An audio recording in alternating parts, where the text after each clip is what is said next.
자, 이런 상황 속에서 지난주 금요일날 여러분들 기재부에서 새 정부 경제성장 전략을 발표했어요. 네? 이게 제가 이거 딱 보게 되면요. 문재인 정부 때 소득주도 성장과 혁신 성장을 내세웠거든요. 소득주도 성장은 소위 문재인 정권을 만드는 데 기여한 어공들이 제시한 거고, 혁신 성장은 관료들이 끼워놓은 거고, 혁신 성장의 주체는 누굽니까? 기업이거든. 소득주도 성장은 뭡니까? 정치의 영역이거든. 이거를 그러니까 이재명식으로 바꾼 게, 워딩을 바꾼 게 민생회복과 성장이야. 자, 이거 봐보세요. 기재부에서 발표한 것이 바로 이거예요. AI 대전환. AI 대전환 필요하죠. 여기에 보시게 되면은 기업들이 할 게 뭐냐. 과제가 AI 로봇 만들고, AI 자동차 만들고, AI 선박 만들고, AI 가전 만들고, AI 드론 만들고, AI 팩토리 공장도 AI 팩토리, AI 반도체. 이런 산업을 기업이 그러니까는 중심이 돼가지고 육성하겠다 이거야. 공공 분야에도 물론 AI 그래가지고 하고, 국민들은 뭐냐? 국민들은 이제 이 부분이 저는 중요하다고 보는데, AI 인재를 육성하겠다 이거야. 그 다음에 AI의 기본적인 건 뭡니까? 데이터가 그러니까 제대로 그러니까 데이터 영토가 확보가 돼야 되거든요. 그래서 성장률 3% 시대를 그러니까 만들겠다 이거야. 모두가 성장을 공유할 수 있는 이런 거를요. 그러면 우리가 여기 속에서 지난 20년에 반성이 전제가 돼야 돼. 지난 20년 동안에 우리가 제조업의 위기를 역대 정권들이 계속 얘기했었거든. 2003년 2월 25일 날에요. 2003년 2월 25일은 뭡니까? 노무현 정권이 출범하는 날입니다. 취임사에서 노무현 대통령이 뭐라 그랬냐면요. 차세대 성장 동력 산업을 육성을 하겠다. 이렇게 천명을 합니다. 차세대 성장 동력을 우리가 앞으로 5년 후, 10년 후 먹고 살 거리를 만들어야겠다 이거예요. 지금 제조업이 굉장히 위기에 있고 그러니까는. 그래서 산하학연 전문가 24명을 구성을 해가지고 차세대 성장 동력 선정위원회를 구성해서 10대 차세대 성장 동력을 선정합니다. 그리고 이 10대 산업을 산자부한테 5개, 정통부에다 4개, 과기부한테 1개 이렇게 해서 배분합니다. 근데 이거 아주 싸움질합니다. 왜 산자부가 5개를 갖냐, 뭐 과기부가 서로 가서 반발하고 싸움질하고 그래요. 네? 이거 가지고. 근데 이걸 통보하는 이제 당시에 김병준이 이 노무현 정부의 김병준이 혁신분권위원회에 그랬었는데 대통령의 뜻이다 해가지고 그냥 밀어붙이는데 계속 싸매 계속 정권 내내 싸매. 그러고 나서 이명박 정부가 들어섰죠. 노무현 다음에 2008년 딱 집권하면서 신성장 동력을 22개를 또 내세웁니다. 그리고 2009년도에는 17개를 수정을 해. 너무 많은 거 아니냐 해가지고 17개로요. 근데 이것도 4대강 사업에 밀려가지고 추진이 유야무야 되죠. 박근혜 때 그 유명한 창조경제 내세우죠. 근데 창조경제가 모호하다 보니까 미래성장 동력을 간다 해서 산업부에서 미래성장 동력 13개를 선정을 하고 미창부라고 해서 미래창조과학부가 박근혜 때 생긴 부서 아니에요. 여기서 그러니까 13개 또 선정을 해. 중복되는 것도 있고 중복 안 되는 것도 있잖아. 그래가 2개를 결합해가지고 2015년도에 짜깁기 해가지고 19개를 중복되는 거 빼고 중복 안 되는 거 합치니까 19개가 되는 거야. 그래서 19대 미래성장 동력을 선정을 해. 그런데 관료들도 뭐라 그러지 않으세요? 관료들도 다 이거 하나도 그러니까 효과를 보지 못한 이런 정책이었다 이런 얘기를 해요. 왜 그렇습니까요? 선출 권력들이 철학이 빈곤하기 때문입니다. 이게 그러니까 이거는 그러니까 미래 성장 동력을 만든다는 건요 새로운 산업 생태계를 만들겠다는 거야. 근데 우리나라는 산업 생태계 개념이 없다니까. 왜? 우리나라는 식민지 사고를 갖고 있기 때문에. 네? 식민지 사고를 갖고 있기 때문에. 애플이 그러니까 예를 들어서 모바일에 뛰어들 때 걔네들은 뭘까지 갑니까요? 컨텐츠를 그러니까는 컨텐츠 생태계, 소프트웨어 생태계를 같이 어떻게 그러니까 그걸 갈 것이냐. 이거까지 다 생각하면서 가잖아요. 그래서 모바일 기기의 부가가치를 높이고 그 다음에 생태계를 만들고 그러잖아요. 그래서 3조 달러 이런 기업 가치를 만들고 그러잖아요. 근데 우리는 그게 아니야. 우리나라 기업 뭐냐면 기기 제조업체. 반도체도 마찬가지죠. 그러니까 미국에서 뜨는 산업이 있으면 갖다가 다 배치해가지고 차세대 성장 동력 산업 쫙 나열을 합니다. 노무현의 미래 먹거리 만드는 10대 타사들 딱 봐보세요. 지금 생각해보세요. 한 20년 전에 지금, 20년이 뭐예요? 지금 이제 22년이 됐죠? 지능형 로봇, 미래형 자동차, 지금 누구 하고 있는 이런 것들요? 예? 생각하잖아요. 자, 그러면 최근에 문재인 정부에서 혁신성장 얘기를 하죠. 2018년도에 김동연이 그러니까 그러니까 부총리 했잖아요. 플랫폼 경제 활성화하겠다 그래. 그러면 2019년에 홍남기로 교체되고 나니까 DNA가 뭔지 아세요? 데이터, 네트워크, 그 다음에 AI, 인공지능, 그 다음에 빅3. 해가지고 데이터 경제 활성화하겠다. 장관이 바뀌었으니까 표현을 좀 바꾸고 싶은 거야. 근데 내용은 같은 거거든. 같은 거거든요. 근데 표현을 바꾼 거야. 장관 바뀌었다고 해가지고. 그러고 나서 2020년에 소위 이 코로나 팬데믹이 터지니까 한국형 유지를 하겠다. 한국형 유지. 너 어려워졌으니까. 그래서 제가 때렸잖아요. 문재인 정부의 한국형 유지를 제가 뉴스공장 나가가지고 새로운 생태계를 만들겠다고 제가 생태계 개념이 있었다고 하니까 생태계 용어를 썼는데 거기다 제가 그래서 그걸 평가를 뭐라고 했습니까? 김상조가 나와서 그걸 설명하고 난 다음에 그 다음 주에 나가서 뉴스공장 나가가지고 이들은 생태계에 대한 이해가 이런 것이다. 강생태계를 얘기하는데 풀장처럼 콘크리트로 그러니까 풀장을 지어놓고 거기다 물을 부어놓으면 이게 강생태계가 되는 거예요. 이건 강생태계가 아니죠. 이건요. 생태계라는 개념이 없는 거야. 네?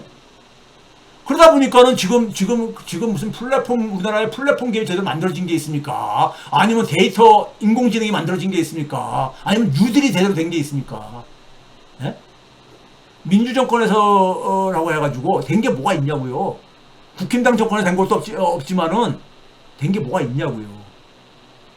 그러면서 2018년도부터 문재인 대통령은 제조업 위기를 언급합니다. 2017년도 말에 혁신성장 회의를 엽니다. 혁신성장. 이게 관료들이 이거 다 이제 그한 거거든. 이때 봐보세요. 초연결 지능화. 이게 초연결 지능화가 이게 됐으면 있잖아요. 스마트폰이 되려면 뭐가 됩니까? 데이터라든가 인공지능이 돼야 돼. 근데 이게 안 됐으니까 지금도 그거 하고 있는 거 아닙니까? 네? 그 스마트 공장, 스마트팜, 스마트시티, 자율주행차 이렇게 얘기를 해요. 그리고 그 다음에 또 1년 지나가지고 또 뭡니까? 규제도 혁신해가지고 공유경제를 활성화하겠다. 이 공유경제는요, 네? 박근혜 때 만든 겁니다. 여기 봐보세요. 2019년도에 경제적으로 공유경제 활성화를 내세우거든요. 근데 이게 박근혜 때 2016년 2월 달에 투자 활성화 대책, 자기 아버지가 맨날 했던 게 그 투자 활성화 대책 이런 거 현장에 나가서 이거 하고 그랬거든요. 그때 한 게 뭐냐면 새로운 형태의 공유 서비스, 숙박 차량 이런 거를 그러니까는 이런 사람을 육성하겠다고 그럽니다. 네? 그래서 우버 같은 경우, 그 다음에 뭐냐면 에어비앤비 같은 이런 것들을 그러니까 우리나라에도 그러면 육성하겠다. 이런 얘기를 했었어요.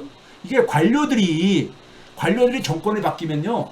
전 정권에서 했던 거를 용어만 바뀌어가지고 재구성을 해가지고 또 갖다 줍니다. 근데 이게 선출 권력이 생태계에 대한 철학이 없으면은 그냥 그걸 잔뜩 나열을 해. 나열을 하게 되면은 국민들이 볼 때는 뭔가 하려고 하는 것 같다. 열심히 하는 것처럼 보이잖아요. 문재인 대통령이 이게 2019년도 연초에 업무보고를 받으면 손잡고 제조업 혁신을 주문을 해. 그때 뭐라 하냐면 산업 생태계가 이대로 가다가는 무너지겠다고는 우려하는 목소리가 있습니다. 제조업을 해서 혁신을 해야 됩니다. 이런 얘기를 해요. 네? 정권 2년차 말에. 네? 그러고 나서 20년에는 뭐냐면 한국판 뉴딜주의라고 산업 생태계 지키겠다 그래요. 그래서 항공, 해운, 기계, 자동차, 조선, 정유 등 9개 업종을 만나고 막 산업계하고 면담을 하면서 그래요. 이런 과정을 통해서 이재명 정권에서는 초혁신을 내세웁니다. AI 시대 대전환, 그래서 초혁신과 성장. 이 배경은 뭡니까? 산업의, 제조업의 위기, 일자리 생태계의 위기를 그러니까는 전제로 하고 있는 거예요. 근데 역대 정권도 다 이걸 전제로 했잖아요. 자, 22일날, 지난주 금요일날 기재부에서 내세운 우리 지금 저희 이재명 대통령이 진짜 대한민국이 이제 왔다 해가지고 진짜를 모든 데 다 진짜를 붙여. 경제 부처들은, 아니 정부 부처들은요. 성장도 진짜 성장.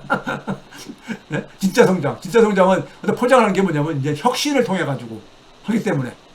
네? 소위 말해서 경제 이론적으로 생산성 증가를 통해 가지고 그래가지고 이게 이제 그러니까 우리가 흔히 말하는 소위 이게 진짜 성장이다 이거예요. 진짜 성장.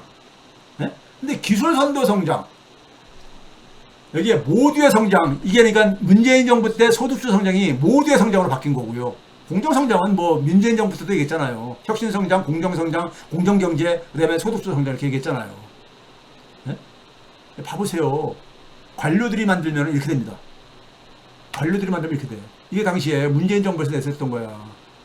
혁신성장, 공정경제, 소득주 성장. 이걸 통해서 일자리 문제 해결하겠다. 비슷해 보이지 않아요? 차이점도 있습니다, 물론요.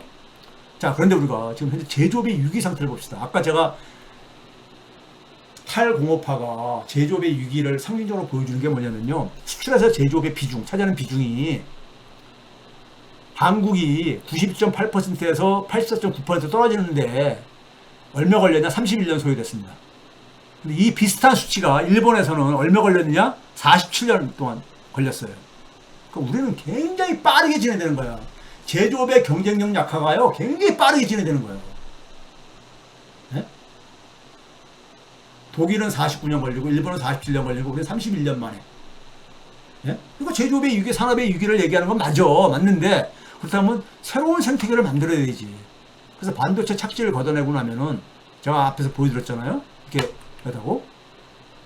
그 다음에 정보통신산업, 김대중 대통령 때 정보통신산업 육성한다 그랬죠. 그래서 육성이 많이 이게 증가를 했는데 2011년 그 이후에 한번 봐보세요.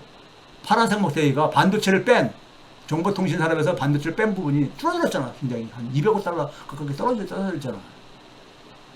네? 떨어지잖아요. 그러니까 이런 상황 속에서 왜 그러면 우리가 같이, 그러니까 우리도 그러니까 우리가 IT 혁명을, IT 강국을 내세웠잖아요. 김대중 정권 때 IT 강국. 근데 미국에서도, 미국이 그러니까 그걸 주도했잖아요. 그 당시도요. 미국은 IT 강국에서 어떤 게 나왔습니까요? 아마존 나오고, 구글 나오고, 엔비디아 나오고, 메타, 테슬라 이런 것들이 나왔잖아. 근데 이런 기업들은 제조업체 아니라고요. 제조업체 아니잖아요. 이런 기업들은요. 마이크로소프트, 애플도 마찬가지로 제조업체 아니잖아요. 네? 이들 기업들은 플랫폼 사업 모델이잖아요. 새로운 디지털 생태계를 만든 거예요. 이게 왜 가능하냐? 선진국에서는 자기 완결형 산업 체계를 만들거든요. 근데 우리한테 그게 없어. 그 사고 자체가 없어요. 우리는 식민지 사고를 갖고 있다 보니까, 우린 미국이 만들면은, 예? 미국이 만든 것 중에 일부 하는 거야. 우리가 왜 못했습니까? 우리는 데이터를 만들어도 그 다음 단계로 못 넘어가잖아. 카카오가 데이터를 많이 확보했을 거라고, 네이버도 확보했을 거라고. 그럼 뭐 만들잖아. 근데 그 다음 단계로 못 넘어가잖아요. 플랫폼 사업모델이 제대로 안 나오잖아요. 그러니까 IT 강국, 우리나라의 IT 강국이라는 건 이런 것이다. IT 강국을 얘기하려면은 IT 산업의 육성을 통해서 어떤 새로운 산업 생태계가 만들어졌느냐. 이게 얘기할 수 있어야 돼. 새로운 산업 체계가 나왔느냐 안 나왔느냐를 이게 만들어진 게 나와야 돼. 근데 우리는 그냥 제조 부분, IT 중에서도 제조 부분에만 이렇게 하는 거예요. 네? 이게 그러니까 과거에, 그러니까 우리가 한강의 기적에서 했었던 그 산업화하고 뭐가 다르냐고요. 우리 지금 석유화학이 굉장히 위기를 얘기하잖아요. 석화산업 해가지고 저 여수산단 이런 데가 지금요. 그렇죠? 이게 지금 왜 그런 겁니까? 2011년보다 수출액이 7월달 기준으로, 네? 더 적어. 앞에서 다 보여드렸던 것처럼요. 네? 근데 이게 석유화학만 그러냐고요, 이게요. 앞에서 얘기했듯이. 우리나라 주력 석유화학은요, 우리나라 랭킹 4위 정도 되는 수출액에서 핵심 산업입니다. 네? 이런 거예요. 이재명 정부에서 내서 다시 한번 그림을 봐보세요. AI 대전에서 어떤 산업을 육성하냐? AI 로봇, AI 자동차, AI 산업, AI 과제, AI가 다 갖다 붙이면 돼. 그리고 새로 뜨는 산업이 더 추가된 거야. 과거에는 노무현 때라서 이재명 때는 드론이 없었으니까 드론이 추가된 것 뿐이고, 네? 나머지는 대개다가 그 당시도 있었던 것들이야. 네? 근데 과거와 같은 방식으로 산업 정책을 해가지고 생태계가 만들어지겠냐 이거예요. 제 얘기는요. 자, 그래서 여기 속에서도 그러니까 저는 방향은 제대로 잡았다고 봐요. 제조업의 인공지능화. 이게 우리가 과거에 썼던 표현이 뭐가 있는지 아세요? AIoT라고 여러분 들어보셨습니까? AI of Things. 우리가 사물 인터넷이라는 표현이 있었죠. 사물들도 다 그러니까 서로 연결시킨다 해가지고요. 연결이라는 게 핵심적이었었잖아요. 플랫폼 사업 모델 쓰면서. 왜? 그 속에서 데이터가 나오니까. 예?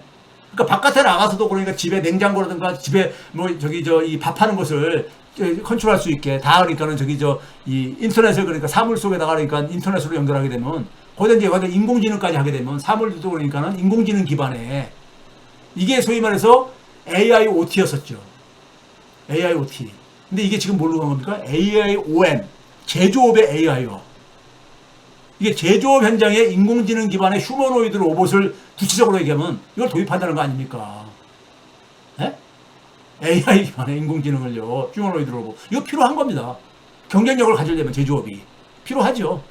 그래서 AI 자동차, AI 선박, AI 가진 이렇게 쫙 나열한 거야. 그럼 이걸 하게 되면 생산성은 향상됩니다. 생산성 향상되지. 근데 문제는 일자리 충격이 생길 게 아닙니까? 일자리가 그만 줄어들 게 아니에요. 예? 가뜩이나 가는데 이제 줄어들고 있는데. 그러다 보니까는 뭐냐면은, 새로운 좋은 일자리 또 만들어야 되잖아. 그것도 AI를 이 기반으로 해서 만들겠다 이거야. 그래서 AI 대전환이야. AI 4회 대전환, AI 시대 대전환이야. 그래서 내세운 게 뭡니까? 모두의 AI, 모든 국민이 AI를 쓸 수 있게. 예? AI 바우처를 주겠다 이거지. AI 모델 개발한 다음에 모든 국민이 AI를 쓸 수 있게. 예? 그럼 우리가 과거에 김대중 정부 때는 그게 뭐 부족하게 되냐면 모든 국민이 인터넷 쓰게 되면은 우리나라 플랫폼 사업 모델 생겼습니까? 이게 뭡니까? 새로운 양질의 일자리라든가 일거리가 창출되려면은 뭐가 돼야 되는 거예요? 새로운 사업 모델. 사업 모델이 뭐냐? 돈벌이 방식이 쉽게 얘기해서요. 네? 이게 만들어져야 되는 것이고, 그게 많이 만들어지게 되면, 확산되면 그게 하나 산업 생태계를 만드는 거잖아요. 그래서 이번에는 그러니까 AI 인재도 육성하겠다 이거예요. 확보도 하겠다 이거예요. 이것도 필요한 거예요. 네? 모두가 AI를 쓴다고 해가 모든 국민이 쓰게 한다고 해가지고 그 쓰는 국민들이 모두가 다 그러니까 일자리로 그걸 만들 수 있는 건 아니잖아. 네? 인터넷을 쓸 수 있다고 해서 인터넷을 통해 가지고 새로운 사업 모델 돈벌이를 만들지 못하는 국민이 대다수가 그러고 있듯이 이게 이제 우리가 다음 장에서도 볼게요. 그 다음에 데이터 영토 구축, 데이터와의 중요성이 가니까. 근데 이거 우리가 플랫폼 사업 모델을 디지털 생태계로 진화를 못하다 보니까 생긴 거예요. 제가 뭘 했습니까? 처음부터 구글이 야후에 그러니까는 외주업체로 출발해가지고, 네? 걔네들은 검색 엔진 서비스를 왜 무료로 제공했느냐? 데이터 확보하기 위해서. 왜 데이터 확보하려고 하느냐? 인공지능 기술로 넘어가기 위해서. 이런 그림이 전체적인 생태계에 대한 그림이 처음 출발할 때부터 있었던 거야. 근데 우리는 뭐냐면 좀 보다가 얘네들 갑자기 데이터에 신경 써? 데이터가 굉장히 중요해진 시대다. 이런 얘기를 하는 거야. 근데 데이터 확보가 나서도 그 다음 단계로 못 넘어가. 네? 그게 카카오나 그 다음에 뭐예요? 배민이나 다 그런 거 아닙니까? 이거 먹지로 끝나고. 또 하나가 뭐 있습니까요? 지금 우리가 AI를 해서 우리가 AI 3대 강국이 되겠다. 3대 강국은 뭐니까 미국, 중국 다음에 우리가 되겠다는 거야. 강국이 되겠다는 거예요. 근데 AI 시대가 펼쳐지면서 AI 디바이드 문제가 제기되고 있죠. AI 디바이드는 뭐예요? 국가 간의 격차입니다. AI 모델을 쓸 수 있는 나라가 있고 못 쓰는 나라가 있고 근데 예? 이 격차는 또 심각한 문제를 제시하죠. 그래서 이거 안에 국가 간의 AI 협력을 주도하겠다 이거. 이것도 굉장히 잘 잡은 거야. 방향은 잡은 거야. 그런데 자 봐보세요. 우리나라 연평균 노동 생산성 증가율이 이렇게 떨어져 왔습니다. 떨어져 왔는데 특히 언제입니까요? 2010년대 이후에 빠르게 떨어지죠. 네? 앞에 90년대하고 2000년대 10년대하고 비해서 2010년대, 2020년대는 굉장히 빠르게 떨어지고 있죠. 빠르게 떨어지고 있죠. 노동 생산성이요. 그렇죠? 이게 왜 그렇습니까요? 아까 앞에서 얘기했던 일자리 생태계가 늙어감에 따라서 이거하고 같아요. 이게 뭐냐면 오렌지 색깔이 연평균 노동 생산성 증가율이거든요. 앞에서 봤던. 그리고 파란색 막대기가 뭐냐면은 앞에서 봤었던 우리가 청년층 취업자 증가분 대비 노인층 65세 이상 취업자 증가의 그 배율인데 이것의 연평균 증가율인 거예요. 변동폭으로요. 2011년 때 팍 뛰잖아요.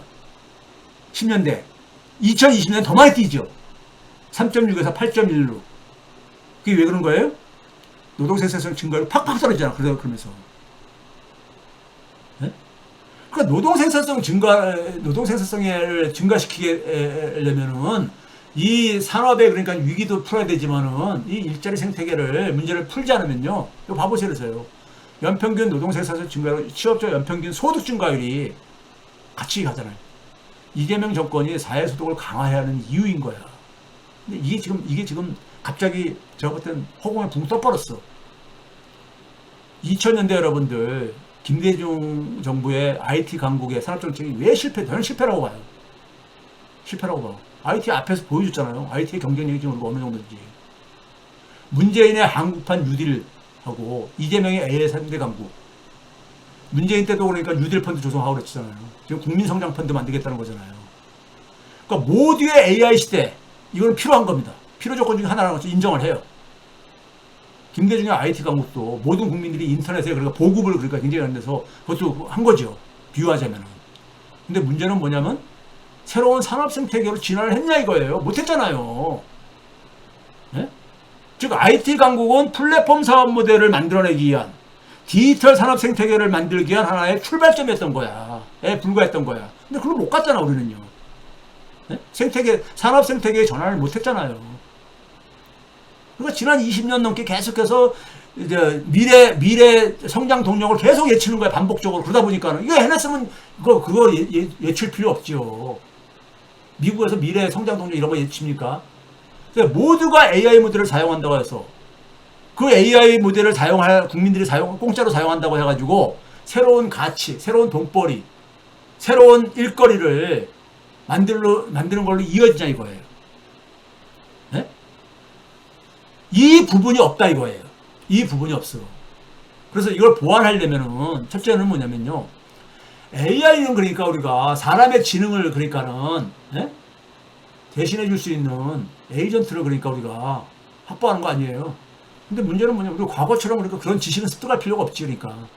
근데 지금 문제는 뭐냐면 그들의 도움을 받아가지고 AI의 도움을 받아가지고 새로운 가치를 만들어낼 역량이 있어야 되는 거예요. 그게 바로 문제 해결 역량이라고 했죠. 네? 새로운 가치를 만들어낼 수 있는 역량. 네? 우리나라 교육에서는 이런 역량하고는 거리가 멀죠. 우린 기존의 지식을 누가 많이 습득하느냐 이거에 경쟁시키니까. 이건 교육 대혁신을 요구하죠. 서울대 10개 만든다고 해서 교육 대혁신이 저절로 이루어지는 건 아니잖아요. 서울대 들어간 애들은 다릅니까? 아니잖아요. 제가 그래서 학생들을 가르치면서 내 강의 들으면은 나는 서울대 학생들하고 비교하고 싶지 않은데 하버드 대학에서 공부를 하는 누구보다도 더 경제 문제를 제대로 볼 수 있는 눈을 키워주겠다 그래요. 여러분들 지금까지 공부한 방식하고 굉장히 차이가 있을 텐데 하면서. 현재 교육 방식과 교육 시스템은 뭐예요? 줄 세우기잖아요. 하나 기준을 가지고 누가 빠른 시간 내에 많은 지식을 습득하느냐 이런 거잖아요. 이미 인공지능이 다 하고 제시해 줄 수 있는 것을. 그래서 모노칼라형. 그 모노칼라의 하나의 칼라의 기준은 뭡니까요?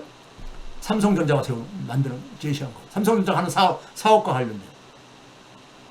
이런 교육 방식이 되풀이되는 한은 서울대 10개 아니라 100개 만들어도요. AI 필요한 인재 육성은 불가능합니다. 둘째, 데이터 영토 구축하고 이걸 통해서 AI 사회로 대전환을 하려면은 산업사회는 다른 새로운 인간형을 요구를 하죠. 왜 그렇습니까? 앞에서 우리는 IT 강국이 되었지만은 그 다음으로 우리가 못 나갔잖아요. 못 나간 이유가 뭐예요? 그러한 새로운 산업 생태계를 그리는 사고가 없거든, 우리한테는. 네? 산업 생태계 사고의 부재, 의식의 식민성이죠. 세 번째 뭡니까? 국가 간의 AI 디바이드, 격차 문제 해결하기 위해서는 초국가 협력 필요하다 그랬죠. 맞습니다. 이거 우리가 갖고 있는 게 국제사회 속에서 발휘할 수 있는 게 소프트 리더십입니다. 소프트 리더십은 뭐예요? 네? 그들이 가지고 있는 어려움을 우리가 지원해주고, 네? 그들이 인류사회의 가치 그러니까 번영에 동참할 수 있게 해줘야 되는 거죠. 그 사례가 있어요. 문재인 정부 때 코로나 때문에 굉장히 힘들었잖아요. 글로벌 백신 지원을 우리가 주도했었어요. 그래서 당시에 우리가 유엔에 선진국으로 진입시킨 이유가 바로 이 배경이 있는 거예요. 그리고 우리나라에다가 유엔에서 뭐냐면 글로벌 백신 저걸 센터를 만들겠다고 했던 이유도, 네? 코로나 바이러스를 가지고 엄청나게 전 세계가 고통받는 상황 속에서 백신을 그러니까 혼자서 독점하고 이걸 그러니까 돈벌이로 가지 않고 이 그 제3세계라든가 이런 쪽에는 그러니까 이걸 지원해 주겠다. 마찬가지입니다. 이러한 지원은 그러니까 우리가 주도를 해야 돼요. 이게 소프트 리더십입니다. 뭐 미국처럼 군사력을 가지고 협박하고 하는 이런 게 아니잖아요. 네? 그러면 우린 대한민국은 존경을 받죠. 네? 지금 문화와 더불어 가지고요. 결론은 뭐냐? 불완전 독립에서 이제 벗어나야 되는 거예요. 진짜 광복을 진짜 좋아하니까는 진짜 광복절을 맞이하려면은 네? 이러한 철학이 깔려 있었다는 거예요. AI 시대 4의 대전환을 하고 초혁신 경제 진짜 성장을 만들려면 기존의 그러니까 소수의 성장에서 모두의 성장으로 기재부가 했더라고요. 과거에는 소수만이 누리는 성장이었다 이거예요. 그거 알면서 그렇게 했어. 근데 이제 모두의 성장으로 연결하겠다 이거예요. 이게 문재인 정권 때의 소득주 성장을 좀 더 업그레이드 한 겁니다. 모두가 다 혜택을 누리게 하겠다 이거예요. 그러게 하려면은 AI 대전환에서 그러니까는 많은 국민들, 대다수 국민들이 AI를 이용을 해가지고 가치 창출에 기여할 수 있는 AI4의 인프라 구축이 절대적인 조건입니다. 이건 저절로 되는 게 아니야. AI 바우처를, AI 모델을 공짜로 쓸 수 있게만 해가지고 되는 거 아니잖아요. 그 인프라가 뭐냐? 교육 대혁신이고요. 앞에서 얘기했던. 또 하는 건 뭡니까? 그걸로 인해가지고 새로운 것을 시도할 수 있는, 새로운 것을 그러니까, 새로운 돈벌이가 됐던, 일거리가 됐던, 이걸 시도를 해야 됩니까? 이걸 활성화시켜야 돼. 이게 활성화 되려면 어떻게 됩니까? 일단 먹고 살게 해줘야 됩니까? 먹고 살게 하고 되게 그러니까 기본적인 돈이 그러니까 필요할 게 아닙니까? 창업하고 그러려면요. 사회소득과 사회금융 제도화가 필수 조건인 거예요. 네? 젊은 애들이 그러니까 자기가 먹고 사는 거 가지고 한다면 뭡니까요? 네? 아르바이트 3개, 4개씩 하고 그러면서 뭘 이거 언제 이걸 시도를 해요? 네? 돈은 어디서 사고? 과거에 얘기했던 거잖아요. 사회소득과 사회금융제도. 네? 그래서 제가 그런 거예요. 민생회복과 초혁신이 양립이 불가능한 목표로 설정하는 한. 자본은 그러니까 어디에 초점을 맞출 것이냐? 기업은 초혁신에만 맞출 겁니다. 자기들 그러니까 이런 새로운 산업을 하면 새로운 돈벌이가 되니까 하는데 거기 돈을 배분해 준대. 그럼 좋아하지. 관료들이 꼭 이 혁신성장을 집어넣는 이유입니다. 근데 민생회복에도 돈이 배분되는 것을, 사회소득과 사회금에 배분되는 것을 이거하고 그러니까 양립 불가능한 거라고 이렇게 사고하는 한에 있어서는요, 이재명 민주주의는 실패합니다. 왜? 모두의 AI, 모두의 성장이 되려면은, 예? 일반 국민들이 그러니까는 새로운 시도를 할 수 있는 소득과 금융의 지원을 받아야 되죠. 그게 바로 뭐예요? 그게 민주주의가 강화되는 소득과 금융에 있어서 국민들의 권리를 그러니까 찾아주는 것이 민주주의 강화잖아요. 네? 그게 제가 늘 표현하는 주역에서는 택중유화를 구현해야 되는 거죠. 네? 시장 쪽에다만 지원해주게 되면은, 자본은 좋아하죠. 조중동 그러면 그거에 대해서는 비판 안 합니다. 왜? 재벌들한테 돈이 가는 거니까. 네? 근데 모두가 AI를 가지고 모두가 성장의 혜택을 누리게 하려면은 사회소득과 사회금융이 지원 안 되면은, 이게 연결 안 되면은 뭐가 되겠어요? 또 그다음에 소수만이 그러니까 성장을 결과를 독점하는 것이죠. 그런 점에서 광복 80년은 불완전 독립 80년으로 우리가 봐야 되고, 불완전 독립 80년의 결과가 뭐냐? 사회 해체다 이겁니다. 사회가 완전히 해체돼 버렸다 이거예요. 사회가 없어. 사회가 없다는 얘기는요, 그 사회에 민주주의가 실패했다는 것을 의미하는 겁니다. 함께 더불어가는 집이 아니란 얘기잖아요, 대한민국은요. 각자도 그러니까 사회가 갈수록 야만화되지. 그럼 이게 또 실패하면은, 지금 기재부에서 내세운 게 올해 0.9%, 내년도 1.8%. 윤석열 때보다 성장률은 더 나쁜 거예요. 윤석열 때 3년간 평균이 2022년부터 2024년까지 연평균 성장률이 2.1%였습니다. 2.1%. 네? 근데 기재부에서 지금 목표로 하고 있는 게, 기재부에서 자료에 올해 0.9%, 내년에 1.8%. 네? 그렇게 되면요, 실패하게 되면 제가 뭐라 했었어요? 더 반동이 일어납니다. 더 반동이 일어나. 예? 윤석열보다 더한 괴물이 나와요. 예. 그래서 이재명 정부를 이끄는 사람들은 진짜 긴장감을 가지고 진짜 실력을 발휘해 줘야 됩니다. 제가 오늘 보완할 부분들이 뭔지를 말씀을 드렸으니까는 참고하셔가지고